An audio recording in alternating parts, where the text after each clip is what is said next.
telling some of the firefighters here earlier. He was a 23-year-old man. He was walking across the crust in a corn bin, 80,000 bushel corn bin, and he didn't know that there was a void pocket underneath the crust.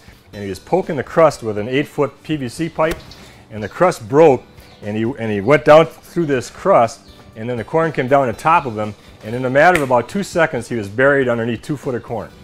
And the only thing that was through the surface was his hand. Normally this is a very long rescue procedure. The guy that he talked about with the finger sticking out of the top of the grain, it took him 5 hours to get him out. If you see a news alert on the internet where somebody was buried in a grain bin, usually the comment is that 3 or 4 fire departments converged on the scene and 30 or 40 guys spent 4 or 5 hours trying to get the person out. It's a little bit flexible. They just slide together quite nicely. But when you get somebody buried in the grain, if the grain is up to their chest, you're going to have to exert 800–900 pounds of force to pull that person out. Now you can imagine if somebody's pulling on your arms and using 800–900 pounds of force, what that's going to do, you know, with your arm socket or vertebrae in your back or whatever. But you're going to have to build some kind of a structure around them and then dig the grain out. Once all those are in place, there's a bar that's going to slide through the top, and we're going to muscle down those panels as far as we can go. 9 times out of 10, if you get into a bin and you're trying to get to the victim, you're coming into this top access hole, and the victim is over here on the other side of the bin, and the grain is sloped down to him. So if the grain is up to his neck and you're trying to get to him, the last thing you want to do is walk down at him and cause that grain to avalanche a little further and bury him further.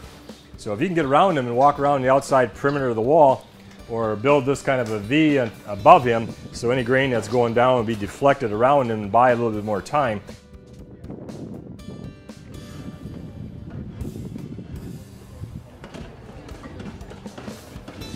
Once they're down far enough that we can get in, we're going to start paneling corn out.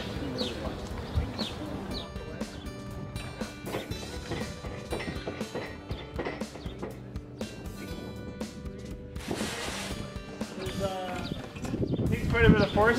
You think you want to just pull his arms and yank him out, but you really can't. You rip his arms right out of the socket. So it's really important to get that grain out of that cockpit area.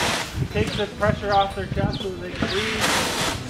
And then once we have it down, probably around the knee level, we can actually easily get them out with our 4-to-1 mechanical advantage here. So normally in these situations we would be fully dressed. We would have air packs, full air packs with us, and we'd also be tied off. So we'd have harnesses on and we'd have ropes.